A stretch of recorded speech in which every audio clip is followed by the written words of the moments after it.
Hello, welcome to CSM coaching centre. मैं आपका आपका अपने चैनल पर हार्दिक स्वागत करता हूं। देखिए,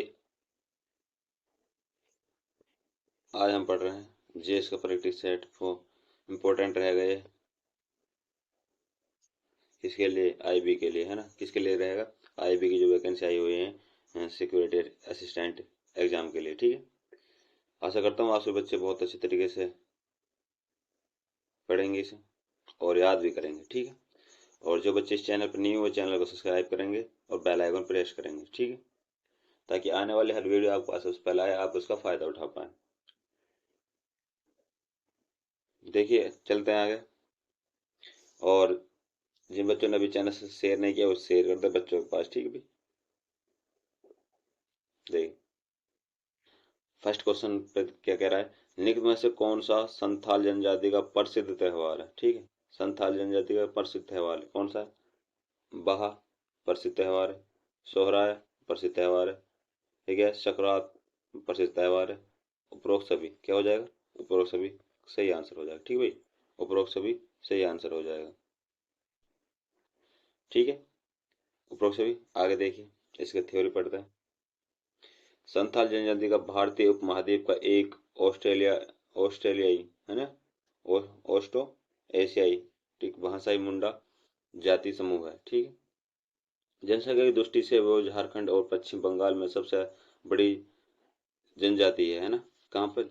झारखंड और पश्चिम बंगाल में सबसे बड़ी जनजाति है। और ओडिशा, बिहार और असम राज्य में भी पाई जाती है। ओडिशा में पाई जाती है, बिहार में भी, असम में भी पाई जाती है। ठीक है, संथाल संथाल यहाँ कौन से पढ़े थे मैंने? संथाल। ठीक है, यहाँ कौन से पढ़ रहे हैं? संथाल। ठीक है, संथाल वर्ष भर में कई त्यौहार मनाते हैं, जिनमें बहा, करम, सोहराय, सकरावत, महमोय, रूडो और मैक्सिम शामिल है। ठीक है, कितने कितने हो गए? बहा हो गया, ये क्या हो गया? करम हो गया, सोहराय हो गया, सकरावत हो गया, महकौर हो गया, रुंडो हो गया और मैक्सिम हो गया, है ना। ये सब क्या है? संथाल जनजाति के त्यौहार हैं। ठीक है, सोहराय पर्व संथाल समुदाय का प्रमुख त्योहार है। यह सोहराय पर्व संथाल समुदाय का प्रमुख त्योहार है। यह पूरे यह पूरे वर्ष आवश्यक भोजन और आवश्यकताएं प्रदान करने के लिए बोंगा या गांव के परिवारों की अच्छी आत्माओं के प्रति आभार व्यक्त करने के लिए हर सर्दियों में 5 दिन तक मनाया जाता है। ठीक है, सोहराय पर्व संथाल समुदाय का प्रमुख त्योहार है। ठीक, सोहराय पर्व क्या है? संथाल जनजाति का प्रमुख त्योहार है। यह पूरे वर्ष भोजन और आवश्यकताओं प्रदान करने के लिए बोंगा या गांव के परिवारों की अच्छी आत्माओं के प्रति आभार व्यक्त करने के लिए हर सर्दियों में 5 दिन मनाया जाता है। कितने दिन मनाया जाता है? सोहराय 5 दिन मनाया। सोहराय शब्द सरहाव से आया है, जिसका अर्थ होता है धन्यवाद। क्या होता है? धन्यवाद। ठीक है भाई, आगे चलते हैं। ठीक है, भारत ने ओ स्मार्ट योजना को 2026 तक आगे बढ़ा दिया, जिसका उद्देश्य था। ओ स्मार्ट क्या उद्देश्य था भाई इसका? चलो बताइए।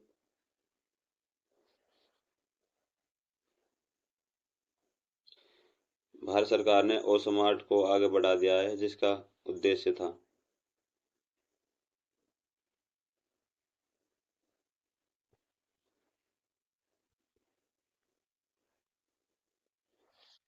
क्या उद्देश्य था? महासागर विकास कार्य, है ना भाई। क्या था? महासागर विकास कार्य इसका प्रमुख उद्देश्य था। ठीक है, देखिए,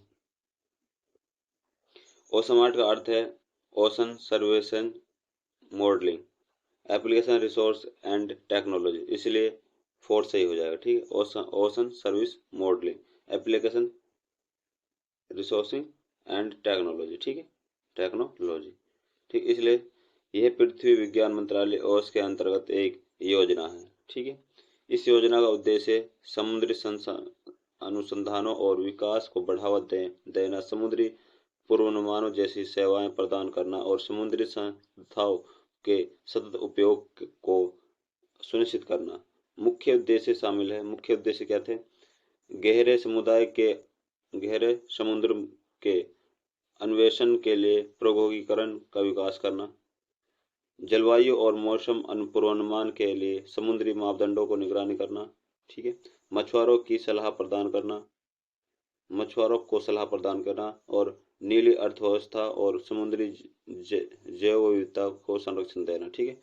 नीली अर्थव्यवस्था, नीली अर्थव्यवस्था के कहते हैं समुद्री जो कार्य होता है ना, संरक्षण को बढ़ावा देना, ठीक है। ये क्या ओसमार्ट का अर्थ है, ऑक्सीजन सिंथेसिस। दूसरा दोबारा देख लो क्वेश्चन क्या कह रहा है। ओसमार्ट का योजना को 2026 तक आगे बढ़ा देगा, जिसका उद्देश्य था महासागरीय विकास कार्य। क्या था? महासागरीय विकास कार्य, ठीक है भाई, याद रखोगे। जस्टिस फातिमा बीबी का निधन किस राज्य में हुआ था? किस भारतीय राज्य में हुआ था? ठीक है, किस राज्य में हुआ था? महाराष्ट्र में नहीं, ठीक है। केरल में, हाँ केरल में हुआ था। कहाँ पर हुआ? केरल सही आंसर हो जाएगा, ठीक है। आगे देखिए, भारत की सर्वोच्च न्यायालय की पहली महिला न्यायाधीश न्यायमूर्ति फातिमा बीबी 23 नवंबर 2023 को केरल के कोल्लम के एक निजी अस्पताल में निधन हो गया। कहाँ पर हुआ था? केरल के कोल्लम के एक निजी अस्पताल में निधन हो गया, ठीक है भाई, याद रखोगे। चलो, सॉरी।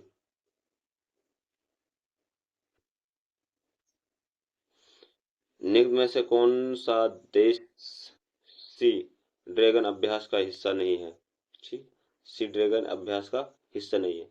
जापान था, दक्षिण कोरिया था, ऑस्ट्रेलिया था, लेकिन फ्रांस नहीं है भाई, ठीक है, फ्रांस नहीं है, ठीक है। आगे देखिए, अभ्यास सी ड्रैगन अभ्यास,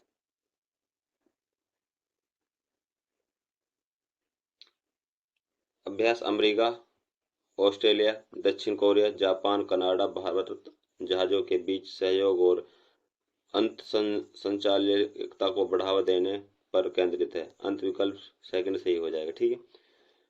8 जनवरी 2024 को भारतीय नौसेना एक P-81 विमान अमेरिका नौसेना द्वारा आयोजित एंटी सबमरीन वारफेयर अभ्यास एक्ससी ड्रैगन 2024 के चौथे संस्करण में भाग लेने के लिए संयुक्त राज्य अमेरिका के श्वाम पहुंचा।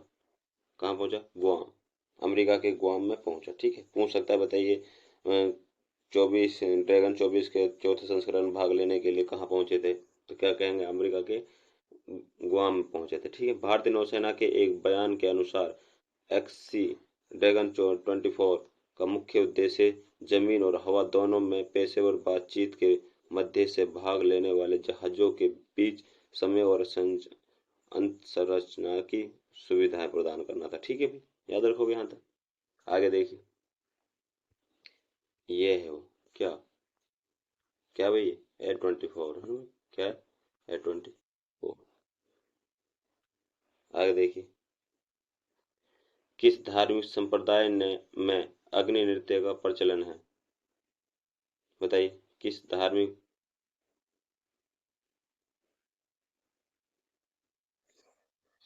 पर समुदाय में अग्नि नृत्य का प्रचलन है?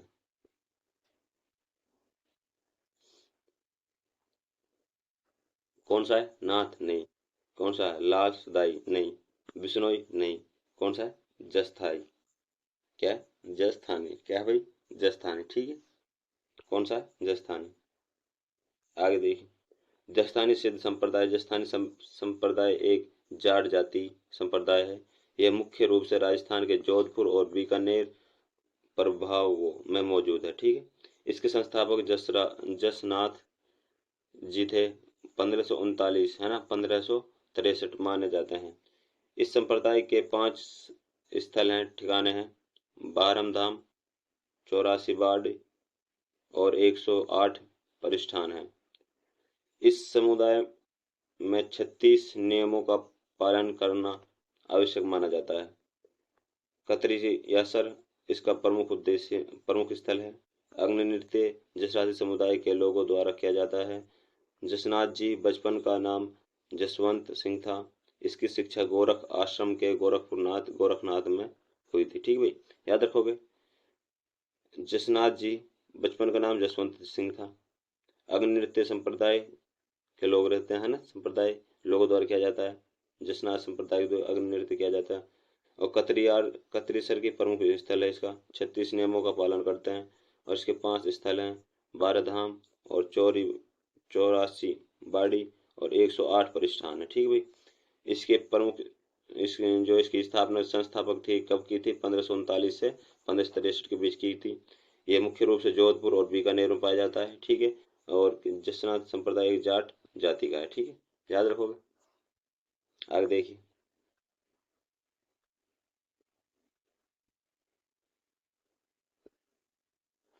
बिश्नोई समुदाय। श्री गुरु जम्बेश्वर बिश्नोई संप्रदाय के संस्थापक थे। उन्हें जम्भोजी के नाम से भी जाना जाता है। उनका जन्म 1451 में राजस्थान और नागौर के पिपासर गांव में हुआ था। 1451 में राजस्थान के नागौर पिपासर में होता। उन्हें बिश्नोई संप्रदाय की स्थापना 1485 में की थी। बिश्नोई संप्रदाय की स्थापना 1485 में की थी। बिश्नोई संप्रदाय के 29 नियम हैं। कितने? 29 नियम हैं। बिश्नोई संप्रदाय पर्यावरण संरक्षण और वन्य जीव अभ्यारण्य पर केंद्रित है। बिश्नोई संप्रदाय पर्यावरण संरक्षण और वन्य जीव पर केंद्रित है। खेजड़ी वृक्ष को बचाने के लिए अमृत देवी बिश्नोई के नेतृत्व में 363 बिश्नोई शहीद हो गए थे। 363 बिश्नोई शहीद हो गए थे। खेजड़ी वृक्ष को बचाने के लिए अमृता देवी बिश्नोई के नेतृत्व में 363 बिश्नोई शहीद हो गए थे। ठीक है भाई।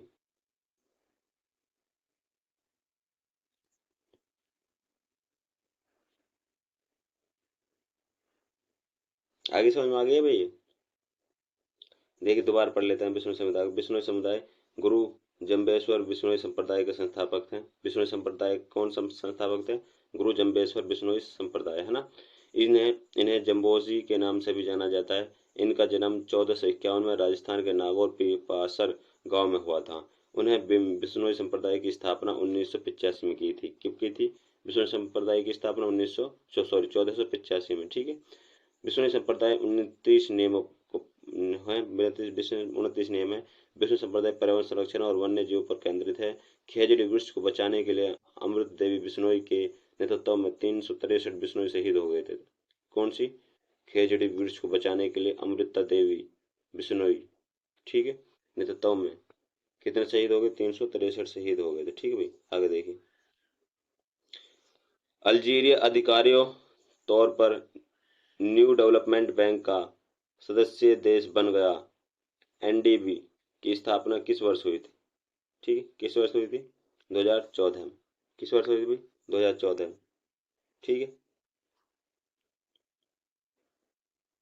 Algeria new development bank, NDB, short form क्या है? NDB, Algeria development new development bank. ठीक है, एक नए सदस्य के रूप में शामिल है। एनडीबी की स्थापना ब्रिक्स राष्ट्र ब्राजील, रूस, भारत, चीन, दक्षिण अफ्रीका, है ना, साउथ अफ्रीका द्वारा की गई थी। ठीक है। इसकी स्थापना 2014 में ब्राजील के फोर्टा लेजा में 6वें ब्रिक्स शिखर सम्मेलन के दौरान हुई थी। यह 2015 में चालू हो गया था। ठीक है, 2015 में चालू हुआ था और इसकी स्थापना कब हुई थी? 2014 में। ठीक है। हालांकि यह केवल ब्रिक्स देशों के साथ शुरू हुआ, इसमें अब बांग्लादेश, मिस्र, यूएई, उरुग्वे और अल्जीरिया भी शामिल है। एनडीबी का मुख्यालय शंघाई चीन में है। एनडीबी का मुख्यालय कहाँ भाई? शंघाई के चीन में है। ठीक है। आगे देखिए,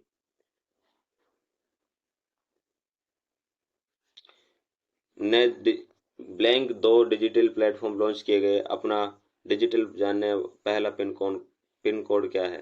भाई, अपना डिजिटल जानने पहला पिन कोड क्या है?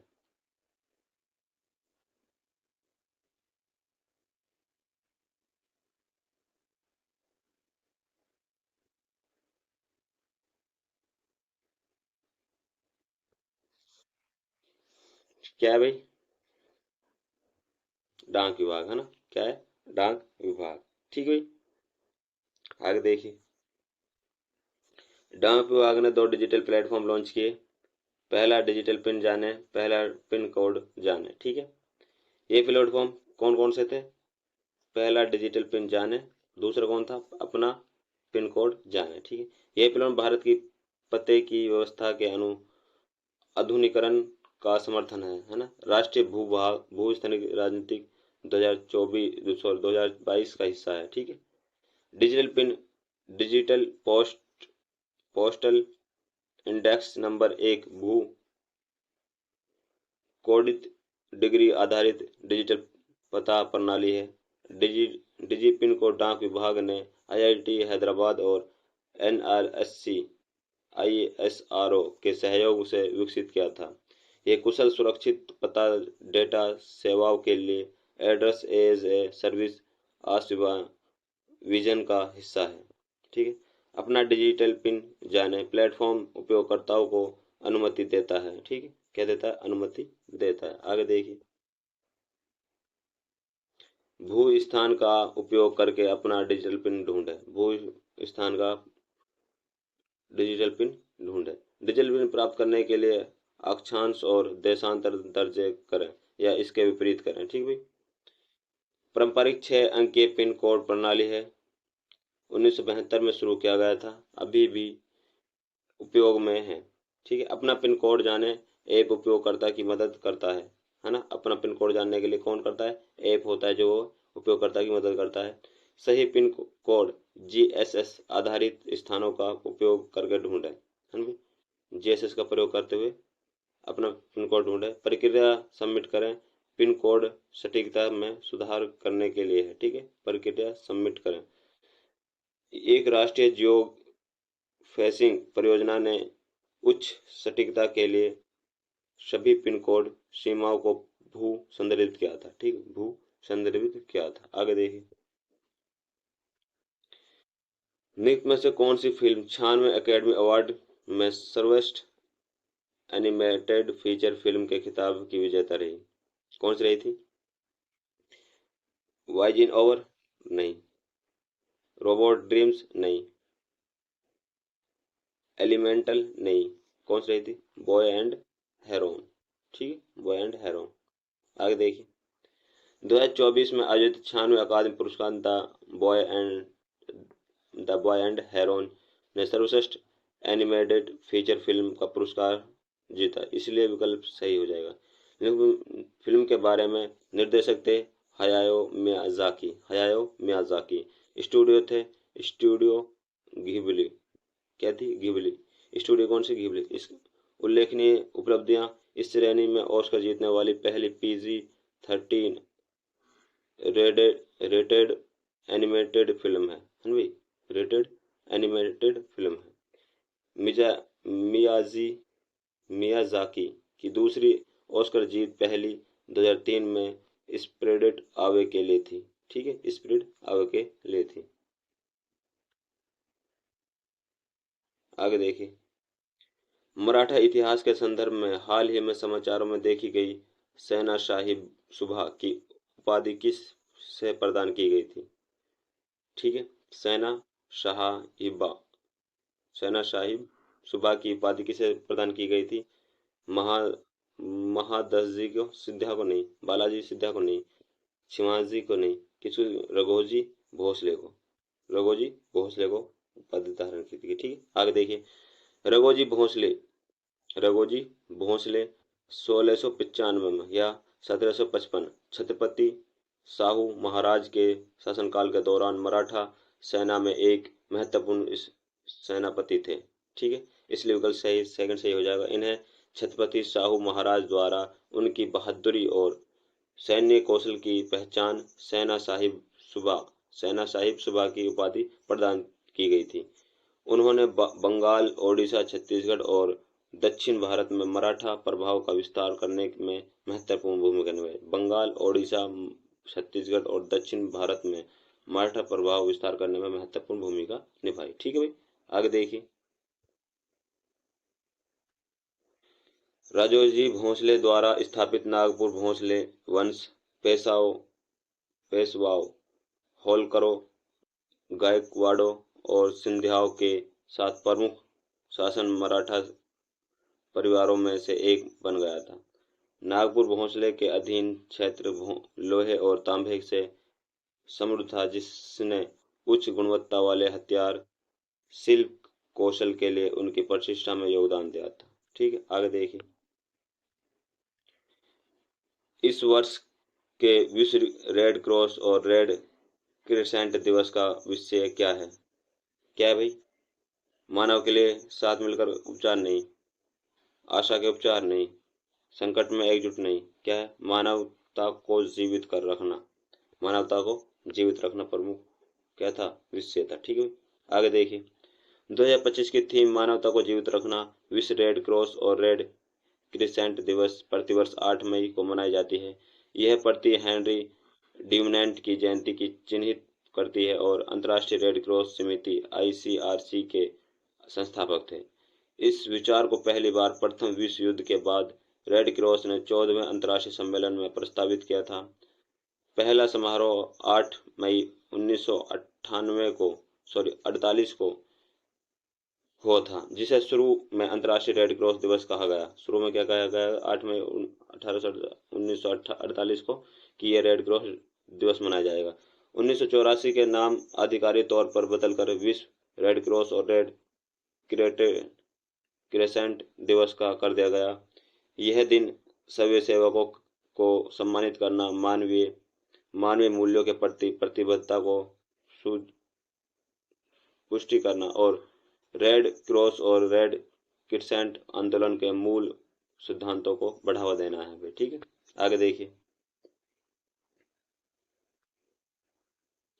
भारत को मानवीकृत विद्युत सुविधाओं से युक्त पहला स्मार्ट ग्रिड अश्विनी नामक संयुक्त ग्रिड में कैसे सम्मानित किया गया था? कैसे किया गया था? कैसे सम्मानित किया गया था? NTPC और NPCL से सम्मानित किया गया था। ठीक है, NPC और NTPCL से सम्मानित किया गया था। आगे देखिए अश्विन भारत के परमाणु ऊर्जा निगम लिमिटेड में NPCIL और NTPC लिमिटेड के बीच एक संयुक्त उद्यम था। इस सहयोग का उद्देश्य भारत के ऊर्जा मिश्रण में विविधता लाने और सर्वोच्च ऊर्जा प्रदान को बढ़ाने के लिए परमाणु ऊर्जा परियोजनाओं का विकास करना है।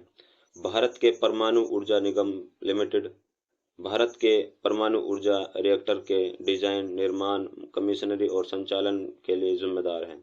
NTPC लिमिटेड भारत की सबसे बड़ी बिजली उपयोगिता कंपनी है जो ताकीय विद्युत और नवीकरणीय ऊर्जा परियोजनाओं पर केंद्रित है। अब इस साझेदारी के माध्यम से परमाणु ऊर्जा में प्रवेश कर रही है। संयुक्त उद्यम जलवायु परियोजना प्रतिबंध और ऊर्जा सुरक्षा को पूरा करने के लिए अपनी सुरक्षा ऊर्जा प्रदान में संयुक्त ऊर्जा की एक महत्वपूर्ण हिस्सेदारी प्राप्त करने के भारत के उद्देश्यों के अनुरूप है। ठीक है, आगे देखिए भारत में परमाणु ऊर्जा निगम लिमिटेड NPCIL भारत सरकार के परमाणु विभाग DAE के अधीन कार्य करता है। यह 1987 में बिजली उत्पादन के लिए परमाणु ऊर्जा के सुरक्षित और कुशल उपयोग को सुरक्षित करने के लिए स्थापित किया गया था। NTPC लिमिटेड 1975 में स्थापित NTPC भारत का सबसे बड़ा बिजली उत्पादक है जो बिजली के उत्पादक और वितरण में विशेषज्ञता रखता है। यह सौर और पवन सहित नवीकरणीय ऊर्जा को शामिल करने के लिए अपने पोर्टफोलियो का विस्तार कर रहा है और अब इस संयुक्त उद्यम के माध्यम से परमाणु ऊर्जा में भी है। ठीक है, आगे देखिए भारत का ऊर्जा मिश्रण वर्तमान में कोयले का प्रभुत्व है, लेकिन पर्यावरणीय लक्षणों को पूरा करने के लिए नवीकरणीय और परमाणु ऊर्जा की ओर एक बढ़ता हुआ थक्का है। ठीक है, परमाणु ऊर्जा सुरक्षा को संबोधित करने के और ग्रीन हाउस गैस उत्सर्जन को कम करने के लिए एक विश्वसनीय और कम कार्बन विकल्प के रूप में देखता है। परमाणु ऊर्जा के लिए सरकारी पहल भारत सरकार ने स्वदेशी रिएक्टर विकास और अंतर्राष्ट्रीय सहयोग जैसी पहलों के माध्यम से परमाणु ऊर्जा के उद्यमों को बढ़ावा दे रही है। परिसर समझौते के तहत भारत की जलवायु कार्रवाई प्रतिबद्धता को हिस्से के रूप में 2030-2020 में परमाणु क्षमता को लक्ष्य कर रही है, ठीक है।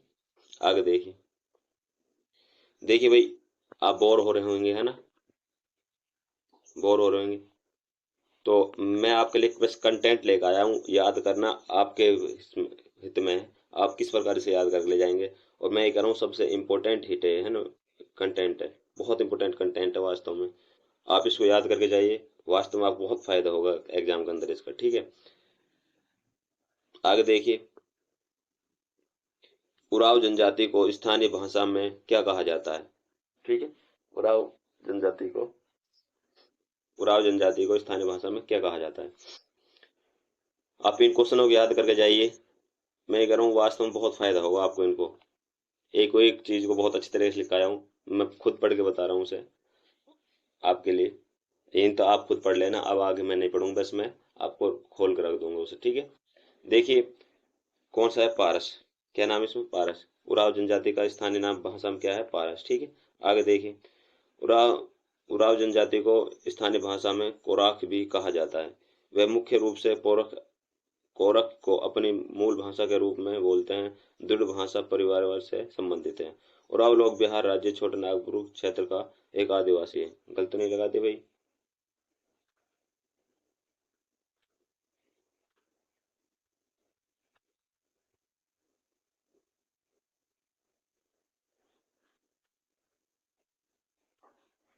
उराव जनजाति क्रूक या उराव के नाम से भी जाना जाता है, एक दृढ़ भाषी समूह है। कोरक ही होगा फिर इसमें, है ना, क्या होगा, कोरक होगा। इसे मिटा दो,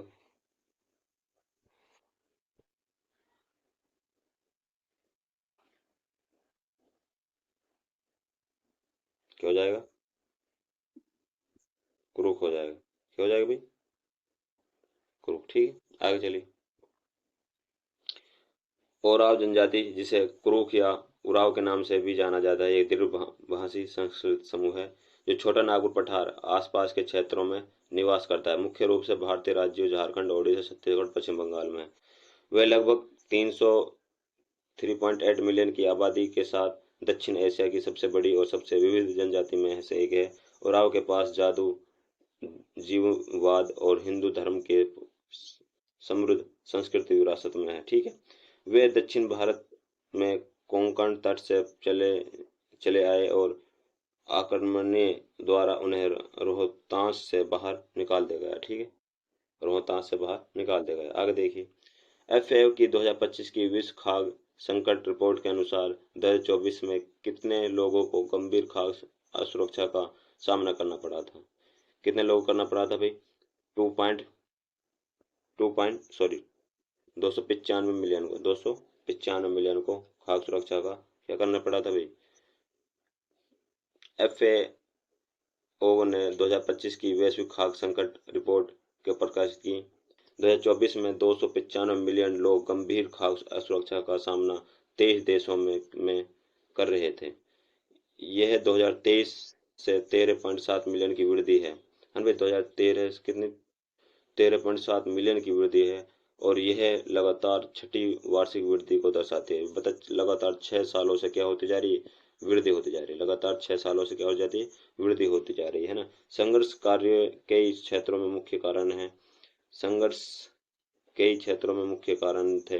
अकाल की पुष्टि, सूडान, गाजा, दक्षिण सूडान, हैती, माली, ये सब क्या थे, अकाल की पुष्टि से हुई थी, है ना भाई। गाजा गाजा में गाजा मई और सितंबर 2025 के बीच आसन्न अकाल के जोखिम में है।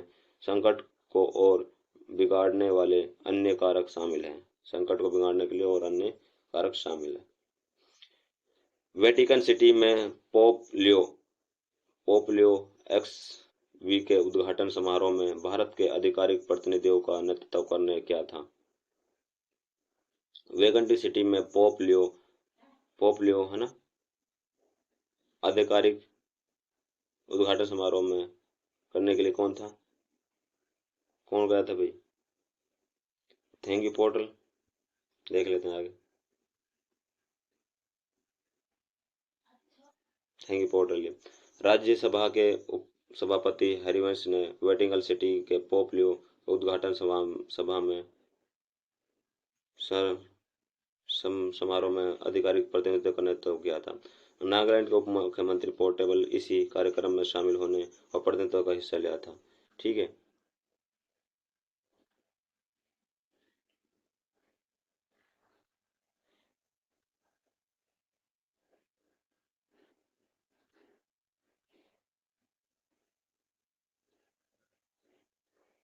वेटिकन सिटी पोप लियो 2014 के उद्घाटन समारोह में भारत के आधिकारिक प्रतिनिधित्व का नेतृत्व किसने किया था? हरिवंश नारायण। इससे कर लगा लो बीच में। ठीक, ये नेपाल का है। ठीक है, आगे देखिए।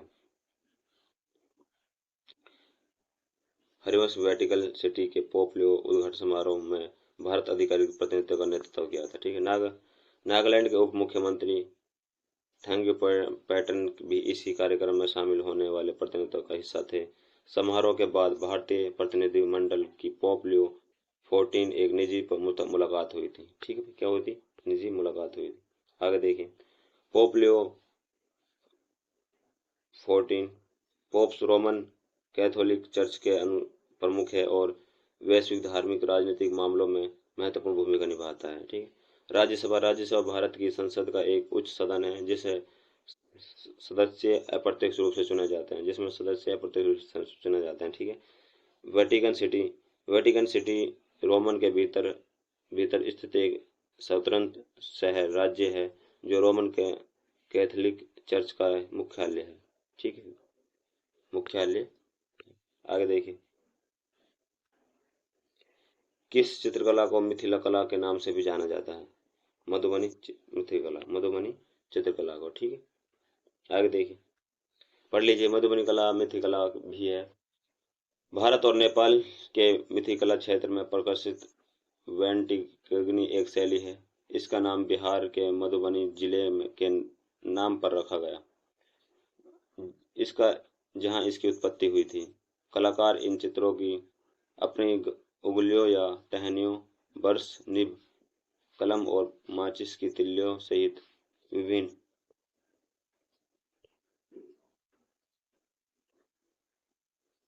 इसका नाम बिहार मधुबनी जिले के नाम पर रखा गया जहां उसकी उत्पत्ति हुई थी। ठीक है भाई। कलाकार इन चित्रों को अपनी उंगलियों या टहनियों, बर्स, निबन कला, माचिस की तिल्ली सहित विभिन्न उद्यमों का उपयोग करके बनाते हैं।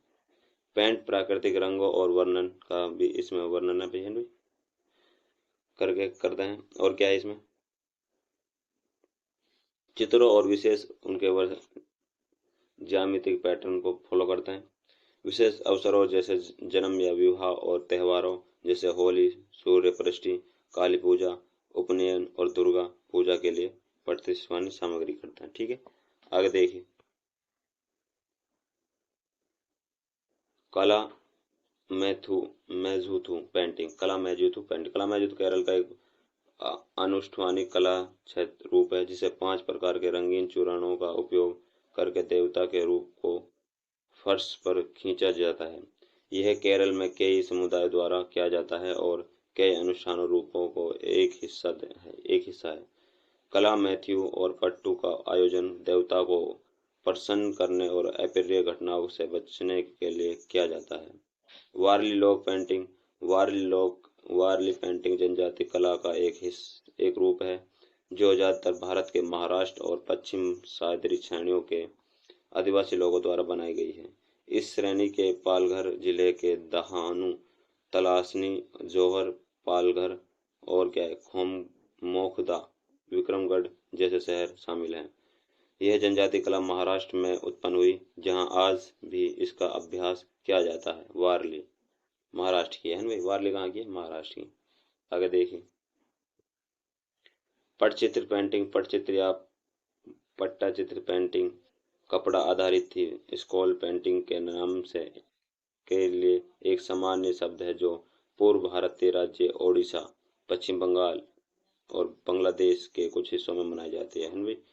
पटचित्र कला सबसे पहले डिजिटल वर्णन के साथ साथ पौराणिक आख्याओं और उसमें अंकित लोक कथाओं के लिए जानी जाती है। ठीक है भाई। आशा करता हूँ सब बच्चों के समझ में आया होगा। देखिए, ये एक थ्योरी क्लास थी, इसमें मैंने ज़्यादातर पढ़ा था, समझाने कुछ चीज़ नहीं थे बहन भाई।